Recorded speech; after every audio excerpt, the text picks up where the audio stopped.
want to point out in Matthew 4, something that I think we forget about a lot is that I don't think we ever considered when we were reading Matthew 4 that Jesus would fall into temptation. Because we're like, he's God. He's got this. But in this moment, he was human. Like, just let that kind of sink in for a second. He was human. He was just like you and I.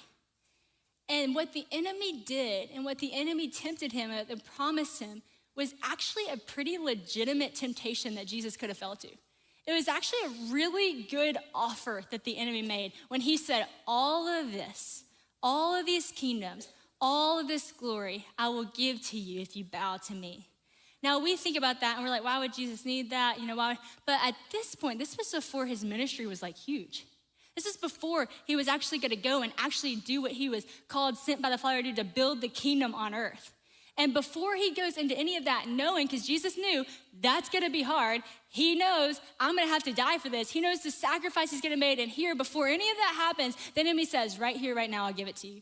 I'll give you all the kingdoms. You can build your kingdom on earth right here. Why won't you just do it right now? It'll be so much easier this way.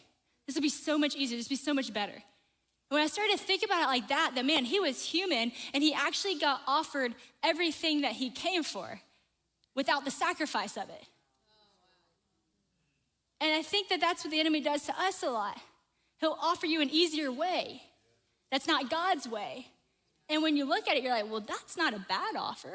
And you can even start to manipulate it. Well, I could use this for this or this for that, even though you know it's not God's way.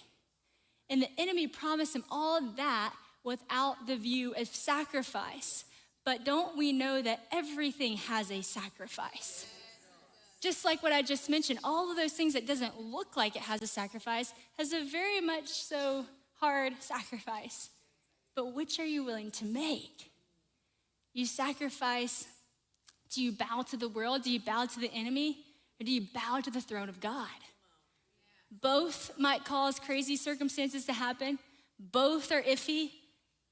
But one actually holds true eternal value and promises. One, even in the midst of sacrifice, you have a savior. Even in the midst of pain, you have a comforter. Even in the midst of the cold nights, you have someone to keep you warm, your spirit alive, your spirit hot and on fire for God. And so, yeah, it might seem daunting, but it is way more daunting to walk life alone than to walk life with a savior. So friends, one thing I noticed too, as I was reading about the promises of God, is a lot of the promises have a lot to do with obedience. You know, there's so many promises that God makes, but it'll be like, come to me all who are weary and burdened, and I will give you rest. And we just want to be like, well, God, you promised rest and I'm tired. But right before he said, you know, if you're weary and burdened, come to me, I will give you rest. But there's also a part before that that says, come to me. There's this obedience. There's this walking towards him. There's this relationship to get started with him. And there's a synonym for the word promise, and it's covenant. And I just love that covenant, that vow together. And I thought about me and my husband and how we have this relationship and we made promises together. And I was thinking about, you know, the promises Christian and I made together. There is no way I would get married and just go into marriage and not know what those promises are and just say, yeah, I know we made some promises. Couldn't tell you a single one of them, but I know we made them. No, trust me, we know them.